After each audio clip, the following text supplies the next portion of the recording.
자, 오늘은 이 사사기 이제 갤론부의 첫 파트를 한번 살펴보도록 하겠습니다. 사사기 이제 17장과 18장 이야기죠. 레이윈, 너마저도 라는 타이틀을 붙여봤습니다. 라틴어로서는 Act to Levita죠. 사사기 16장은 삼손의 죽음 이야기로 끝을 맺고 있습니다. 이로써 사사기 3장 7절부터 시작됐던 사사 온니엘의 이야기, 그리고 이제 삼손 이야기를 이제 끝으로 사사 이야기가 모두 마무리가 되어집니다. 그리고 이제 17장이 시작되죠. 그런데 17장은 이 사사 이야기와는 상관이 없는 두 개의 에피소드가 소개됩니다. 일부 학자들은 사사기 17장부터 21장을 하나의 부록으로 간주하고 있죠. 이 안에는 그때는 이스라엘의 왕이 없으므로 사람마다 자기 속에 옳은 대로 행하였더라 라는 구절이 4번이나 등장하고 있습니다. 17장 6절, 18장 1절, 19장 1절, 21장 25절이죠. 대부분 학자들은 이 왕이라는 이 단어가 사무엘서에 기록된 다윗 왕조나 열왕기서에 기록된 왕정 시대를 의식하는 역사가의 표현으로 해석하기도 합니다. 즉 사사기의 이 표현을 이 다윗 왕을 포함하는 왕권 정치를 정당화하는 표현으로 간주한다고 하는 거죠. 저는 서론에서 이미 밝힌 바와 같이 이 왕은 인간적 왕이 아니라 누구를 의미한다고요? 신적 왕이신 야훼 하나님을 지칭한 것으로 봅니다. 왜냐하면 이 왕정 시대에도 우상 숭배는 계속되었고 그 결과로 어떻게 되었어요? 북왕국 이스라엘과 남유다가 이스라엘을 대적하시는 야훼의 거룩한 전쟁에서 멸망되었기 때문입니다. 그러니까 사사시대는 신적 왕이신 하나님의 존재를 잊어버리기 때문에 타락했다는 의미죠. 사사기 17장부터 21장은 이 사사기의 서론부, 즉 사사기 1장 1절부터 3장 6절에 대응하는 구조로서의 갤론부라고 할 수가 있습니다. 이 서론에서 이미 밝힌 이 이스라엘의 타락상을 갤론에서는 이 구체적인 에피소드를 통해서 재확인하면서 이제 사사기 전체가 마무리 짓는 그런 구조죠. 사사기의 중간부를 형성하는 사사기 이야기는 이 기도원 내러티브부터 삼손 이야기까지 사사들조차도 불완전한 존재임을 보여주죠. 끝내는 타락하는 모습을 보여주면서 이 사사기의 갤론부에서는 레위인 제사장조차도 타락하는 것으로 끝이 나고 있습니다. 이러한 제사장의 타락 이야기는 이 사사 시대에 일어난 특별한 케이스가 아닙니다. 그것은 일반적인 현상, 광범위하게 퍼져 있었던 현상인데 이 사사기를 기록했던 역사가가 두 개의 이야기만을 선정해서 여기에 기록하고 있는 것이죠. 자, 사사기의 갤론부는 이 에브라임 산지를 중심으로 해서 두 명의 레위인에 대한 에피소드를 수록을 하고 있습니다. 먼저 첫 번째 갤론에 해당되는 이 사사기 17장과 18장을 보도록 하죠. 이 사사기 17장과 18장의 이제 이야기를 그때 왕이 없으므로의 구절을 중심으로 그 구절을 살펴보면은 그 도표와 같습니다. 그러니까 사사기 17장 1절부터 5절에 무슨 이야기가 기록되어 있어요? 이제 미가 어머니가 이제 우상 숭배하는 이야기가 기록되어 있죠. 그리고서 이제 1절부터 5절까지 기록한 다음에 이 사사기의 역사가는 6절을 이렇게 기록해 놓고 있습니다. 그때 이스라엘의 왕이 없으므로. 그러니까 미가 어머니가 우상 숭배했던 그 이유를 이제 그 이스라엘의 신적인 왕이신 하나님의 존재를 잃어버렸기 때문에 이런 일이 생긴 것으로 보고 있는 거죠. 그런 다음에 이제 17장 7절부터 13절까지는 바로 아들 미가가 우상 숭배한 이야기가 기록이 되어 있습니다. 그러니까 6절에 있는 그때 이스라엘의 왕이 없으므로에 대한 하나의 결과적인 사건이죠. 그 다음에 이제 18장 1절에 다시 그때 이스라엘의 왕이 없으므로 라고 기록하면서 18장 2절부터 31절 레위인과 단지파의 타락 이야기가 기록이 되어 있죠. 그리고 이 공동체의 우상 숭배가 그때 이스라엘의 왕이 없음으로 인해서 그 결과적인 사건으로 보여주고 있는 구조입니다. 자, 이 미가 집안은 이 에브라임 산지에 위치해 있었기 때문에 에브라임 지파에 속한 집안이었습니다. 그런데 아들 미가는 뭐 무슨 이유인지 그 어머니의 재산에 속하는 은 1100을 훔치게 되죠. 이 돈의 액수는 이 블레셋 방백들이 그 삼손의 힘의 비밀을 알아내는 조건으로 데릴라에게 약속한 금액과 같습니다. 16장 5절에 기록되어 있죠. 그리고 나중에 이제 미가가 이 가정 제사장에게 제시한 연봉이 은열이었죠. 그게 비하면 엄청난 액수라고 할 수 있습니다. 근데 미가의 의미가 이 훔친 자에게 추술적인 저주를 한 사실이 이제 아들에게 알려지면서 그 아들 미가는 두려워서 자신의 죄를 고백하고 있습니다. 자, 고대 근동 사이에서 이 주술은 민간에 일반적으로 행해지던 하나의 종교 의식이었다고 보여지는데요. 특히 이제 흑마술은 이 주술사를 통해서 주문과 저주 의식을 통해서 실제적인 저주와 죽음을 가져다 주는 것으로 알려진 사악한 도구였습니다. 미가는 그걸 두려워했던 거죠. 그리고 이제 아들을 저주하게 된 미가 어미의 반응이 뭐예요? 자, 17장 2절 읽어보시면 뭐라 되어 있어요? 그의 어머니에게 이르되 어머니께서 은 1100을 잃어버리셨으므로 저주하시고 내게도 말씀하셨더니 보소서 그 은이 내게 있나이다. 내가 그것을 가졌나이다 하니 그의 이제 엄마가 어떤 반응을 보여요? 그 어머니가 이르되 내 아들이 여호와께 복받기를 원하노라 하니라. 자, 어떤 윤리적인 교육을 하고 있는 것이 아니죠. 어떤 신앙적인 가르침을 주는 것이 아닙니다. 그 대신에 자신의 아들이 저주를 받을까 두려워서 이 저주를 풀기 위한 축복을 선언하고 있습니다. 내 아들이 여호와께 복받기를 원하노라. 이것은 신앙이 아닌 주술적 차원의 언급에 불과한 거죠. 어떤 신의 이름으로 저주한 것을 다른 신의 이름으로 재앙을 막는다는 주술인 것입니다. 그리고 이제 한술 더 떠서 저주를 확실히 풀기 위해서 이 미가 어미는 어떻게 하고 있어요? 야훼의 이름으로 새긴 신상과 부어 만든 신상을 만들어서 집안에 보관하고 있습니다. 3절이죠. 미가가 은 1100을 그의 어머니에게 도로주매 그의 어머니가 이르되 내가 내 아들을 위하여 한 신상을 새기며 한 신상을 부어 만들기 위해 내 손에서 이 은을 여호와께 거룩히 드리노라. 그러므로 내가 이제 이 은을 내게 도로 주리라. 미가가 그 은을 그의 어머니에게 도로 주었으므로 어머니가 그 은 200을 가져다 은장색에게 주어 한 신상을 새기고 한 신상을 부어 만들었더니 그 신상이 미가의 집에 있더라. 자, 이 미가의 어머니는 어떻게 하고 있어요? 야훼 이름으로 우상을 만들어서 섬기고 있는 거죠. 이것이 사사시대의 일반 이스라엘 백성 가운데 행해졌던 우상 숭배 행위인 것입니다.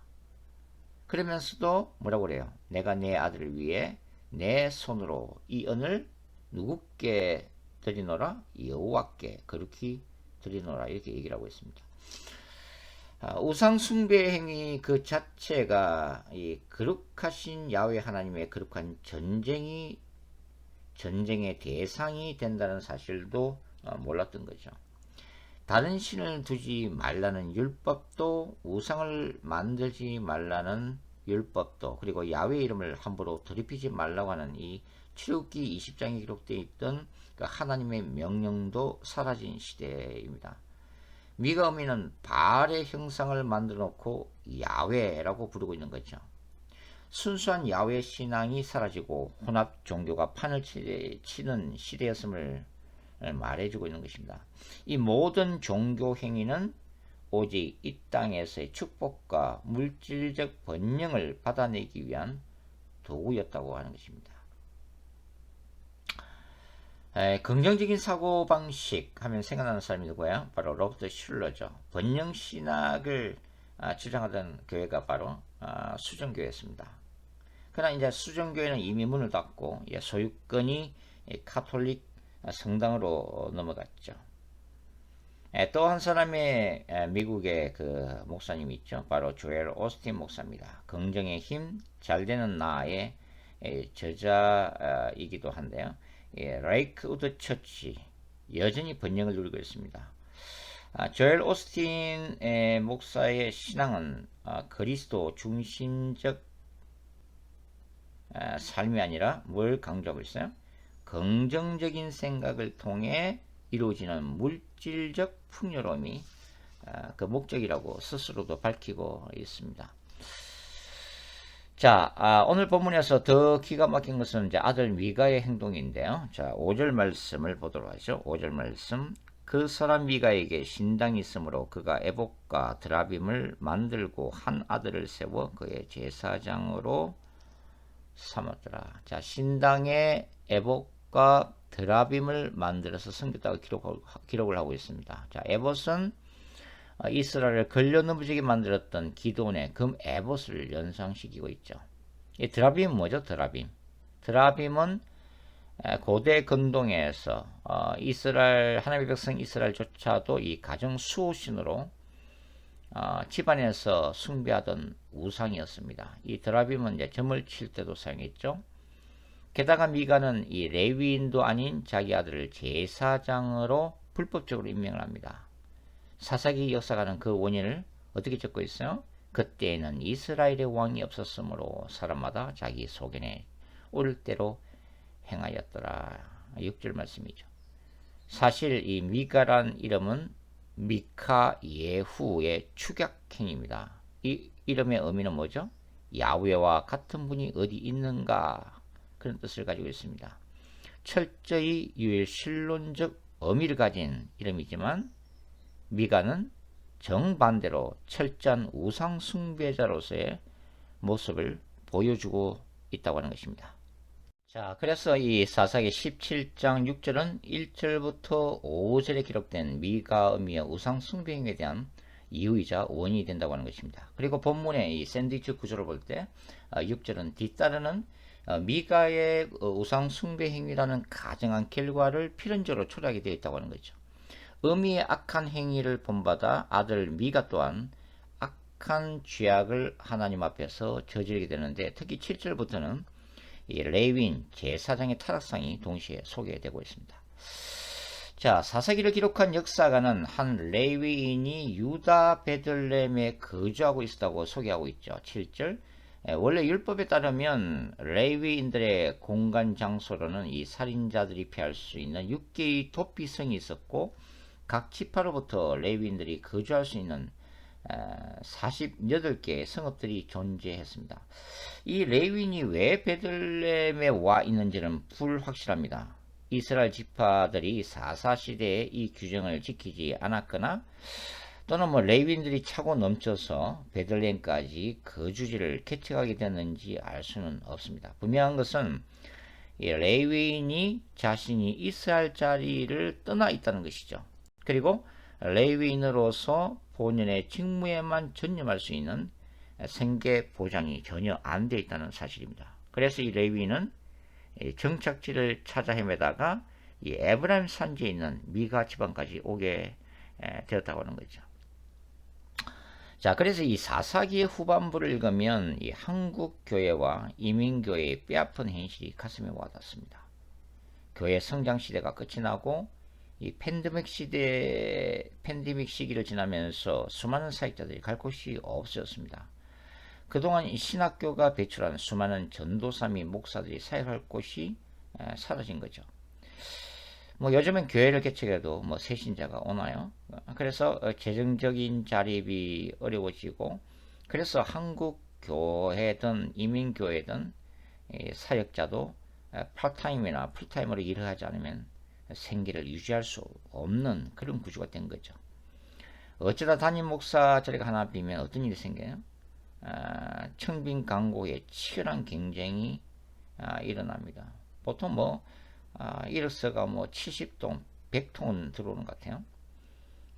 그러나 이제 그것도 사실 대부분의 교회가 청빙 광고를 내긴 하지만 사실 교회 내적으로는 은밀하게 내정된 사역자가 있다고 하는 거죠. 행식적으로 이제 청빙 광고를 내는 경우가 많다고 하는 것입니다. 교회 자체의 생존뿐만 아니라 이 삶 자체의 서바이벌이 동시에 일어나는 종말론적인 현상을 우리는 목격하고 있습니다. 우리가 원하는 참된 부흥의 역사는 어디 있을까요? 정말 하나님의 교회가 살아나고 불신자들이 교회를 다시 찾게 되고 또 이 사역자들, 목회자들도 정말 제자리에서 정말 하나님의 영광을 위해서 사역할 수 있는 그런 부흥의 역사가 어디 있을까요? 자, 사역지와 생계를 찾아 헤매이던 이 레윈, 그리고 자신의 축복을 위해서 제사장을 찾고 있던 미가의 필요가 맞아 떨어지면서 이 사사기는 순수한 야훼 신앙이 사라져버린 뒤틀린 종교 시대, 그것도 혼합 종교 시대를 적나라하게 보여주고 있습니다. 17장 9절과 10절을 한번 찾아서 한번 읽어보죠. 9절과 10절. 미가가 그에게 묻되 너는 어디서부터 오느냐 하니 그가 이르되 나는 유다 베들레헴의 레위인으로서 거류할 곳을 찾으러 가노라 하는지라. 미가가 그에게 이르되 네가 나와 함께 거주하며 나를 위하여 아버지와 제사장이 되라. 내가 해마다 은열과 의복 한 벌과 먹을 것을 주리라 하므로 그 레위인이 들어갔더라. 자, 미가는 이미 아들 제사장을 집안의 제사장으로 마음대로 세운 바가 있습니다. 그런데도 이 미가의 마음속에 찝찝한 구석이 있었던 것 같아요. 이게 진짜가 아니라 가짜를 세웠기 때문에 혹시나 자신의 인생의 축복이 아닌 저주가 자리 잡지 않을까 하는 두려움이 있었던 것 같아요. 그 두려움을 극복하는 방법은 진짜 레위인을 제사장으로 세우는 것이었고, 그러면은 그 결과가 어떻다고 생각했던 거예요? 13절 말씀. 이에 미가가 이르되 레위인이 내 제사장이 되었으니 이제 여호와께서 내게 복 주실 줄을 아노라 하니라. 하나님이 자신에게 복을 주실 것이다 라고 생각을 했습니다.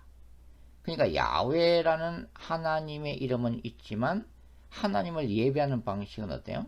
철저히 바알을 숭배하는 방식이었다고 하는 것입니다. 땅의 축복을 위해서 신들을 달래고 신들에게 뭘 바치고 또 신들을 때로는 위협하기도 했던 고대 근동의 우상 숭배 방식. 그것은 인격이 신 하나님을 사랑하고 섬기고 그분의 뜻을 따라 사는 삶의 방식이 아니고 그분이 맹하신 율법을 따라 예배하는 방식과도 전혀 다른 사탄을 숭배하는 악한 행위 그 자체였다고 하는 것입니다. 여러분, 이 부와 건강, 물질적인 축복 그 자체가 악은 아닙니다. 구약은 뭘 약속해요? 하나님을 경외하는 하나님의 백성들에게 땅의 축복을 분명히 약속하고 있습니다. 그럼에도 불구하고 하나님을 섬길 때 하나님이 허락하시는 축복과 축복 그 자체를 신으로 숭배하는 이 맘모니즘이나 기복주의 신앙은 하늘과 땅만큼이나 서로 다르다고 하는 것입니다. 하나님이 은혜로 주시는 축복은 말 그대로 축복이지만 맘모니즘은 사악한 우상 숭배 하나로서 야훼의 거룩한 전쟁으로서의 심판을 초래하게 되어 있다고 하는 거예요. 바벨탑에 갇힌 복음이라는 책이 있습니다. 이 책의 저자 행크 헤네크라프는 소위 부와 건강을 약속하는 이 번영신학을 주장하는 미국의 저명한 인물들을 비판하고 있습니다. 예를 들면 케네스 해긴, 마릴린 히키, 조이스 마이어, 존 해기, 제이커스, 폴라 화이트 등의 인물들이죠. 이들은 믿음의 힘을 강조합니다. 긍정의 힘을 설교합니다. 그리고 지나치리만큼 입술의 권세를 비성경적인 방식으로 강조하는 사람들이죠. 그래서 크리스천들이 이 땅에서 궁극적으로 목표하는 바를 어디다가 위치시키는 거야? 축복과 성공과 출세입니다. 그걸 성취하도록 미혹하고 있다고 하는 거죠. 긍정주의 철학과 그리스도 안에서의 긍정적인 믿음은 분명히 구별됩니다. 이 사람들은 말 그대로 긍정이나 믿음이나 입술의 권세 자체를 우상하고 있는 것이죠. 한국교회 현실도 이러한 패러다임에서 결코 자유로울 수가 없습니다.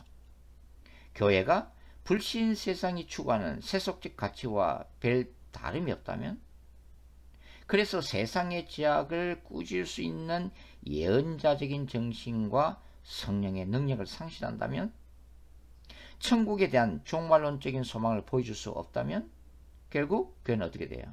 세상 사람들의 발에 밟히는 맛을 잃은 소금이 될 수밖에 없다고 하는 것입니다. 자, 다시 사사기 17장으로 돌아가 보죠. 자, 미가가 제시하는 청빙 조건을 다시 한번 보겠습니다. 자, 10절 말씀 다시 한번 읽어보죠. 미가가 그에게 이르되 네가 나와 함께 거주하며 나를 위하여 아버지와 제사장이 되라. 내가 해마다 뭘 주겠다는 거예요?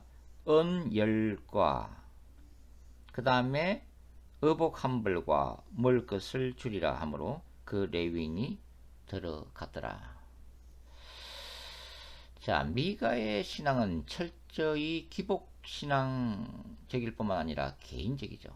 원래 이 레위인 제사장은 지파 중심의 공동체를 섬기기 위해서 부르심을 받은 존재들입니다. 그런데 미가는 나를 위하여 이렇게 얘기하고 있죠. 나를 위하여 아버지와 제사장이 될 것을 요구하고 있습니다.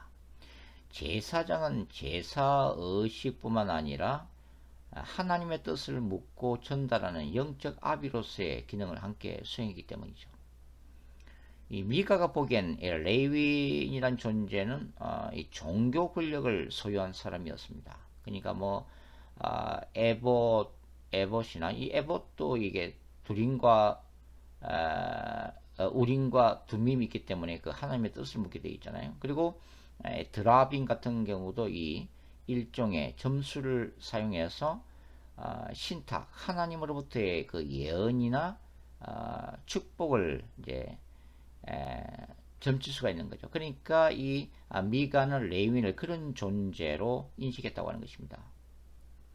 그리고 레위인은 연봉, 은열, 의복 한 벌과 먹을 것에 만족을 하고 청빙을 수락을 하고 있습니다. 여기에는 이제 하나님의 뜻도 없죠. 레위인으로서의 공동체를 향한 불의심과 사명의식도 없습니다. 오직 먹고 살면 된다는 생각이죠. 그래서 이 한 가정의 축복만을 위해서 존재하는 가정 제사장으로 자리 잡게 됩니다. 그리고 이 사사기의 저자는 11절에 이렇게 기록하고 있죠. 그 청년이 미가의 아들 중 하나같이 됨이라. 자, 종교 권력이 경제 권력과 연합해서 결국 경제 권력의 시녀 노릇으로 전락하게 되는 거죠. 레위는 영적 아비의 자리에서 미가라고 하는 사람의 아들의 자리로 오히려 이제는 미가의 명령에 순종할 수밖에 없는 아들 자리로 내려앉습니다. 하나님의 종이 아니라 사람의 종이 되었다는 의미죠. 돈에 팔린 사역자의 모습입니다. 사실 이것이 뭐 전체 교회의 모습은 아닐지라도 일부 한국 교회나 이민 교회의 현실이죠. 돈이 많은 장로님이나 재정이 든든한 권사님들이 교회를 장악하고 있는 모습. 그리고 이 목회자는 하나님의 종이 아니라 그들의 주장에 끌려다니는, 그들의 눈치를 봐야만 되는 그런 모습을 우리가 읽을 수가 있는 거죠. 자, 그리고 이제 12절을 한번 보겠습니다. 자, 12절 말씀을 찾아서 읽겠습니다. 미가가 그 레위인을 거룩하게 구별하며 그 청년이 미가의 제사장이 되어 그 집에 있었더라. 자, 대단히 이제 이상한 구절이죠. 미가가 그 레위인을 거룩하게 구별했다. 이렇게 기록을 해놓고 있습니다. 자, 출애굽기 29장에는 뭐가 기록되어 있어요? 정상적인 제사장 위임 절차가 소개되어 있습니다. 성막의 모든 방식들 어떻게 만들었어요? 모세가 이 하나님을 예배하는 방식은 철저히 하나님이 명령하신 바를 따라서 그대로 행했습니다. 그러나 미가는 어떻게 하고 있어요? 자신의 방식을 따라 자신이 레위인을 마음대로 제사장으로 임명하고 또 파행적이고 불법적으로 의식을 집례하고 있다고 하는 거죠. 이것이 얼마나 무슨 죄악인지 미가는 알지 못했습니다. 여러분, 레위기 그 10장을 보면 어떤 사건이 나와요? 대제사장 아론의 두 아들인 나답과 아비후가 하나님이 명령하지 않으신 다른 불을 들이다가 죽임을 당하고 있습니다. 그리고 이제 사무엘하 6장에서 읽어보면은 다윗 시대에 우사라는 인물이 나오잖아요. 그 레위인도 아닌 우사가 거룩한 법궤에 손을 댔다가 죽임을 당하는 모습도 기록이 되어지고 있죠. 여기에 사실 한국 교회의 부끄러운 민낯이 적나라하게 드러나고 있습니다. 물론 모든 교회가 다 그렇다는 의미는 아닙니다. 예전에는 이 교회가 이 목회자를 청빙하는 조건은 사실 목회자의 인격을 먼저 봤던 거죠. 그리고 그가 가지고 있는 뜨거운 사명감이었습니다. 그러나 지금은 어때요? 목회자가 소유한 박사학위를 봅니다. 그리고 목사가 얼마나 설교를 잘하는가, 그래서 얼마나 청중을 많이 끌어모을 수 있는가 하는 설교 능력을 보죠. 그리고 게다가 또 밖으로 내세울 수 있는 그가 대형교회에서 사역한 경험이 있는가, 대형교회 부목사 출신인가, 뭐 그런 걸 보잖아요. 지금은 일단 청빙을 받아가면 목회자가 자신의 소신 있는 신학과 부르심에 따라 사역할 수 있는 교회는 드뭅니다. 장로들의 눈치를 봐야 되고 성도들의 입맛에 맞춰야 되죠. 먹고 살기 위해서는 어쩔 수가 없는 거죠. 하나님의 종으로서의 겸손하면서도 권위 있는 모습은 사라지고 고용된 월급쟁이 같은 느낌이 든다고 하는 것입니다. 돈이 많고 교회를 좌지우지할 수 있는 재정 장로님이나 이 위세등등한 권사님들이 이 교회를 이끌어가는 거죠. 그러니까 교회의 주인이 성령님이 아니라 교회 안에서의 어떤 경제 권력을 틀어진 소수의 사람들이라고 하는 것입니다. 목사님들은 어떨까요? 이미 교회를 부흥시킨 대형교회의 목사님들은 신의 자리에 올라서서 마음대로 종교 권력을 이루릅니다. 뭐 큰 교회뿐만 아니라 이 후임을 물색하는 작은 교회 목회자들 중에서도 그런 분이 있다는 얘기를 들었습니다. 그러니까 후임 목사에게 이 교회를 물려주는 대가로 수억을 요구하는 사례도 있다고 들었습니다. 그러니까 담임 목사직과 성도들을 팔고 사는 성직 매매가 일어나고 있다고 하는 거예요. 사사시대의 현실과 오늘날의 현실 사이의 차이를 도무지 느낄 수 없다는 것이 슬픈 현실이라고 하는 것입니다. 그럼에도 불구하고 희망을 포기할 수는 없죠. 지금도 보이지 않는 곳에서 여전히 하나님의 뜻대로 살기 위해서 몸부림치는 목회자들과 신앙이 깊은 성도분들이 있음을 믿고 교회 회복의 소망을 포기할 수는 없다고 하는 것입니다. 자, 계속해서 이제 사사기 18장을 공부를 해보죠. 자, 18장에는 17장의 레위인을 중심으로 단 지파 전체가 우상 숭배의 죄에 빠지는 타락상을 기록하고 있습니다. 이스라엘의 신적 왕이신 야훼 하나님은 여전히 살아계시지만 마치 하나님이 죽은 것처럼 행동하는 세대를 사사기는 고발하고 있다고 하는 것입니다. 이제는 한 개인에서 공동체 전체의 타락으로 죄가 오염되는 과정을 적나라하게 사사기 18장은 보여주고 있습니다. 18장 1절은 어떻게 시작돼요? 그때 이스라엘의 왕이 없으므로 이런 원인으로 인해서 이제 18장 2절부터 31절까지는 그 결과로서 뭘 기록하고 있어요? 레위인과 단지파의 타락 그리고 공동체적인 우상 숭배를 기록을 해놓고 있습니다. 18장 1절은 그때에는 이스라엘의 왕이 없었고 라는 불길한 예고로 시작됩니다. 그 다음에 기록된 타락상은 그 참혹한 결과를 보여주고 있죠.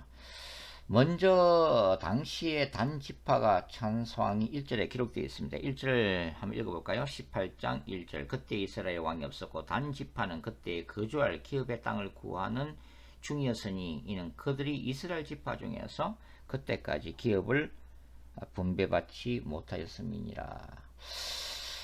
자, 사사기는 그들이 이스라엘 지파 중에서 그때까지 기업을 분배받지 못했음을 기록하고 있지만 사사기 1장 34절과 이제 비교를 해보면 사실은 이 아모리 족속과의 거룩한 전쟁에서 이 단지파가 실패했기 때문이죠. 더 정확히 말하면 단지파가 야훼의 거룩한 전쟁을 싸울 믿음도 없었고 의지도 없었다고 하는 거죠. 그래서 거주할 땅이 없었다 하는 것입니다. 이런 이유로 이제 일부 학자들은 시기적으로 이때가 사사시대의 초기인 것으로 주장을 하고 있지만 이 사사기의 편집자는 후반부로 이렇게 이 사건을 배치함으로 인해서 이 레위인 또 공동체가 타락했다는 것을 이제 강조하고 있는 거죠. 자, 단지파는 거룩한 전쟁을 싸울 믿음이 없었기 때문에 그 대신에 이제 다른 방도를 찾아야죠. 그래서 자기들이 거주할 만한 땅을 찾아서 북상하기 시작합니다. 그래서 발견한 땅이 어디예요? 바로 라이스였습니다. 레바논과 헐몬산으로 둘러싸인 안전한 지역, 안전한 땅이 바로 라이스였죠. 하나님이 명령하신 대적과의 거룩한 전쟁을 포기한 단지파가 엉뚱하게도 당시 정치적으로는 시돈에 통치하에 있었던 이 평화로운 한 땅을 침략해서 자신의 영토로 삼은 거죠. 이러한 침략 전쟁이 미가의 집안에 있던 제사장과의 만남으로부터 시작되고 있습니다. 18장 2절부터 4절까지 쭉 읽어보죠. 2절 단 자손이 소라와 에스다올에서부터 그들의 가족 가운데 용맹스러운 5사람을 보내어 땅을 정탐하고 살피게 하며 그들에게 이르되 너희는 가서 땅을 살펴보라 하며 마치 예전에 그 12정탐꾼이 가나안 땅을 정탐하듯이 이제 정탐하는 거죠. 그들이 에브라임 산지에 가서 미가의 집에 이르러 거기서 유숙하니라.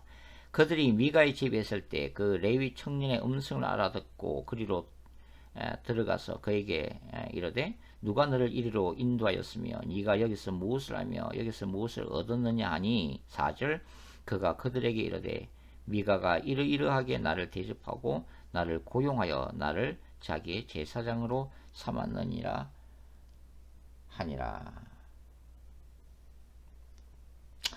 자, 단지파의 5 정탐꾼이 이 미가의 집에서 만난 이 레위인에게 이제는 신의 뜻을 묻습니다. 5절 말씀이죠. 그들이 그에게 이르되 청하건대 우리를 위하여 하나님께 물어봐서 우리가 가는 길이 형통할는지 우리에게 알게 하라 하니 6절까지 마저 읽어보죠. 그 제사장이 그들에게 이르되 평안히 가라 너희가 가는 길은 여호와 앞에 있느니라 하니라.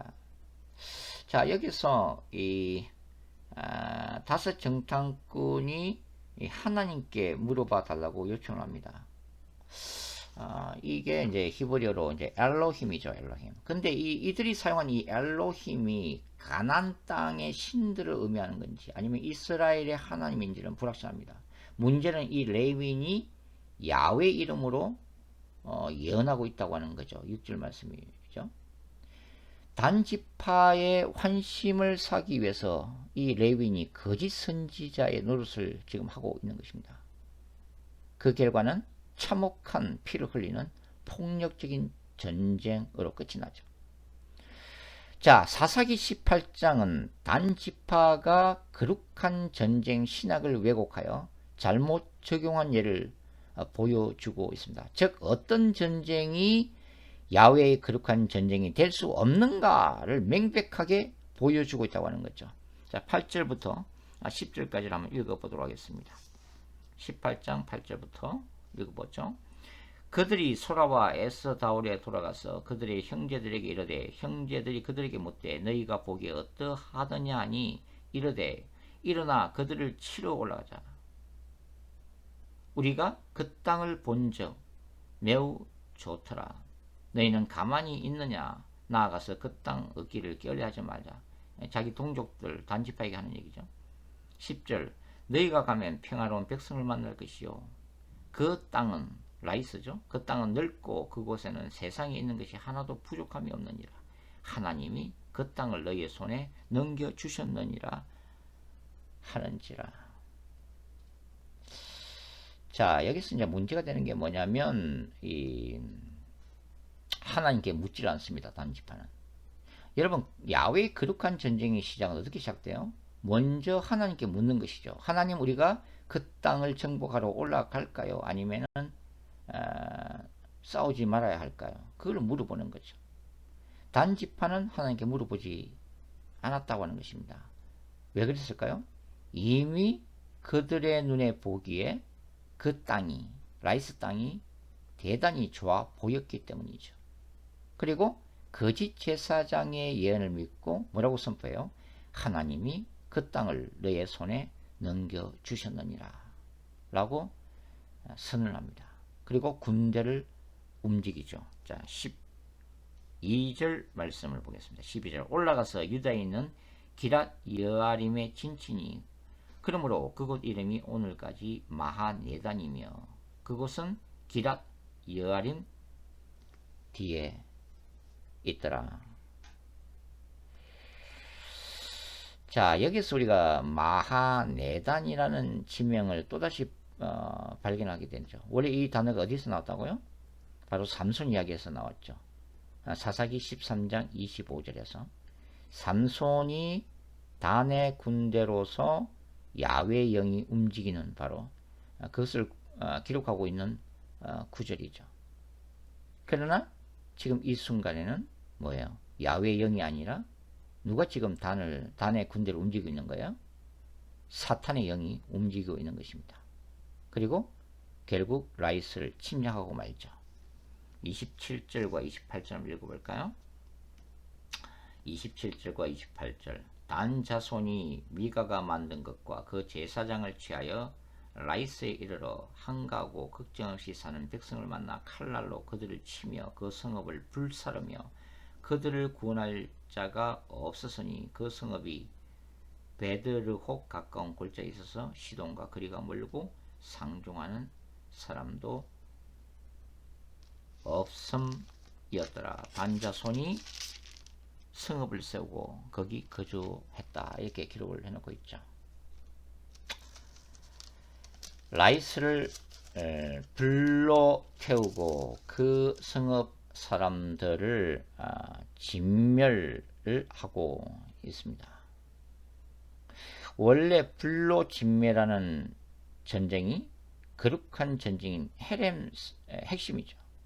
근데 이 경우는 야훼의 거룩한 전쟁이 아니라 인간의 탐욕 위에서 저질러진 제국적인 침략 전쟁이었다고 하는 것입니다. 중세에도 똑같은 전쟁이 나죠. 바로 십자군 전쟁입니다. 카톨릭 교황권에 의해서 일어난 십자군 전쟁은 결코 거룩한 전쟁이 아닙니다. 교황이 정치적, 경제적 이익을 노리고 성지 예루살렘을 탈환하는 것이 하나님의 뜻이라는 거짓 명분을 내세우면서 일어난 전쟁이죠. 그 과정에서 수많은 유대 교도들과 무슬림들을 학살한 전쟁이었습니다. 그래서 지금까지도 이 유대교는 기독교를 미워하잖아요. 무슬림도 기독교에 대해서 반감이 있고. 따라서 단지파가 저지른 라이스와의 전쟁은 하나님의 영광을 드러내기 위한 야훼의 거룩한 전쟁이 아니라 인간의 탐욕으로 가득 찬 약탈 전쟁이었다고 하는 것입니다. 자, 오늘날도 그렇습니다. 우리가 예수님의 이름으로 교회에서 결정하는 일들이 과연 하나님의 영광을 위한 것인지, 하나님의 나라를 확장하기 위한 것인지, 아니면 교회 부동산 관리를 위한 것인지, 담임 목사의 종교 권력이나 특정 장로의 사업적 이권을 위한 결정인지 늘 생각하며 살아야 하죠. 예수의 이름으로, 하나님의 이름으로 하는 일들이 하나님의 일이 아니라 사탄을 위한 일이 될 수도 있다고 하는 것입니다. 자, 이미 뜻을 굳힌 단지파는 그 다음에 일사천리로 움직이죠. 모든 일들을 진행합니다. 단지파는 정예병 600명을 선발해서 먼저 에브라임 산지에 있는 미가 집에 다시 가서 어떻게 해요? 새긴 신상과 에복과 드라빔과 부어 만든 이 신상을 강압적으로 탈취를 하고 제사장마저 유혹을 하고 있습니다. 18절과 19절 말씀인데 읽어보겠습니다. 18절과 19절 말씀. 그 5사람이 미가의 집에 들어가서 그 새긴 신상과 에복과 드라빔과 부어 만든 신상을 가지고 나오매 그 제사장이 그들에게 묻되 너희가 무슨 짓을 하느냐 하니 19절 그들이 그에게 이르되 잠잠하라 이 손을 입에 대라 침묵하라는 거죠. 우리와 함께 가서 우리의 아버지와 제사장이 되라. 네가 한 사람의 집에 제사장이 되는 것과 이스라엘의 한 지파 한 족속의 제사장이 되는 것 중에서 어느 것이 낫겠느냐 하는지라. 20절까지 읽어보죠. 그 제사장이 마음에 기뻐하여 에복과 드라빔과 새긴 우상을 받아가지고 그 백성 가운데로 들어가니라. 자, 단지파는 제사장에게 이 미가 집의 약탈 행위에 대해서 침묵할 것을 요구합니다. 그 대신에 지파의 제사장으로 청빙을 하고 있죠. 그러니까 죄악에 대해서 입을 다무는 대신에 특혜를 제공하고 있는 거죠. 굉장히 달콤한 유혹입니다. 자, 미가가 레위인을 자신의 집 제사장으로 청빙할 때 뭐라고 얘기했어요? 나의 아버지와 제사장이 되어줄 것을 제의했습니다. 자, 이제는 단지파가 뭘 제의하고 있어요? 우리의 아버지와 제사장으로 청빙을 하고 있습니다. 물론 레위는 기쁜 마음으로 수락하고 있죠. 모든 우상 기물들과 제사장까지 빼앗긴 미가 집안이 불평해 보지만 소용없죠. 단지파의 위세 등등한 군사를 앞에서 기가 죽고 있습니다. 자, 여러분, 목회자가 다른 교회로 청빙을 받게 되면 보통 하나님의 뜻임을 강조를 합니다. 뭐 사역하던 교회의 상황이나 상황이 어떻든 간에 이제 하나님이나 후임 목사에게 맡기면 되죠. 특히 작은 교회에서 더 큰 교회로 청빙을 받게 되면 하나님의 의지가 아니라 자신의 의지가 아니라 바로 하나님의 뜻이 더욱더 강조가 되어지죠. 그래서 보통 그런 얘기를 하잖아요. 제가 오랜 시간 이 청빙 문제를 놓고서 고민을 했습니다. 그러나 기도하면 기도할수록 그 교회로 가는 것이 그 하나님의 뜻임을 그 음성을 제가 계속 들었습니다. 그래서 제가 여러분들도 사랑하고 제가 사역했던 이 교회를 떠난 것이 너무나 눈물겹지만 힘들고 고통스럽지만 그러나 그 교회로 가는 것이 하나님의 뜻이기 때문에 제가 사임을 하려고 합니다. 보통 그런 식으로 얘기를 많이 하죠. 그래서 더 큰 교회로 가라는 것이 이제 지경을 넓혀서 더 봉사라는 뜻이고 더 큰 십자가를 지라는 주님의 그 사명으로 받아들이면서 더 큰 교회로 냅다 옮기는 거죠. 근데 참 이상한 것은 뭐냐면 하나님의 뜻이 꼭 더 큰 교회로 이동할 때만 나타나는 것이 저는 이해가 잘 안 돼요. 자, 이제 끝으로 이제 레위인을 중심으로 한 단지파의 우상 숭배 행위를 한번 보도록 하겠습니다. 29절부터 한번 읽도록 하죠. 29절부터. 자, 그들을 구원할 자가 없었으니 그 성읍이 베드로 가까운 골짜기에 있어서 29절이죠. 29절 이스라엘에게서 태어난 그들의 조상 단의 이름을 따라 그 성읍을 단이라 하니라. 그 성읍의 본 이름은 라이스였더라. 그러니까 침략 전쟁을 하고 약탈해서 뺏었던 땅 라이스를 이제 단이란 이름으로 이제 개명을 하는 거죠. 30절 단 자손이 자기들을 위하여 그 새긴 신상을 세웠고 모세의 손자요 게르솜의 아들인 요나단과 그의 자손은 단 지파의 제사장이 되어 그 땅 백성이 사로잡히는 날까지 이르렀더라. 31절 하나님의 집이 실로에 있을 동안에 미가가 만든 바 새긴 신상이 단 자손에게 있었더라. 그러니까 단은 어떤 도시예요? 이 불의한 피 위에 세워진 도시인 것이죠. 그리고 단 지파는 야훼가 아닌 새긴 신상을 숭배합니다. 이 학자들은 이 하나님의 집이 실로에 있을 동안이라는 이 구절을 근거로 해서 그 땅 백성이 사로잡히는 날을 언제로 봐요? 블레셋에게 언약궤를 빼앗기고 또 이스라엘이 집합이던 그 엘리 제사장 시대로 보기도 합니다. 여하튼 이로써 이 단은 벳엘과 더불어서 이 우상 숭배의 중심지가 되어지는 거죠. 자, 한 레위인의 타락으로부터 시작됐던 이 단지파 전체의 우상 숭배 행위는 나중에 열왕기상 12장 보면 여로보암 1세 때에는 금송아지 숭배지가 되어지죠. 단 지파가 이제 우상을 숭배한 지파가 된 것입니다. 그래서 그런지 요한계시록 7장을 읽어보면 이 상징적인 12지파 목록에서 단 지파 이름이 사라지고 없음을 발견할 수가 있죠. 아마도 이 우상 숭배한 지파이기 때문에 이긴 자의 목록에 들어갈 수가 없었기 때문일 것입니다. 굉장히 두려운 사실이죠. 오늘 우리는 이 사사기 그 겔론부의 첫 파트인 17장과 18장을 함께 공부를 했습니다. 한 레위인이 타락해가는 과정과 그 다음에 그 레위인을 중심으로 해서 단지파가 공동체로서 어떻게 타락했는지를 우리가 함께 공부를 했습니다. 그리고 이러한 상황은 바로 오늘날의 이 한국 교회의 상황 또 이민교회의 상황과 직결됐다는 것을 우리가 함께 공부를 했습니다. 다음 시간에는 이 갤론부의 두 번째 파트인 19장부터 21장을 우리가 함께 공부를 하면서 또 다른 레위인을 중심으로 한 죄악상을 살펴보도록 그렇게 하겠습니다. 자, 수고하셨습니다. 다음 시간에 뵙겠습니다.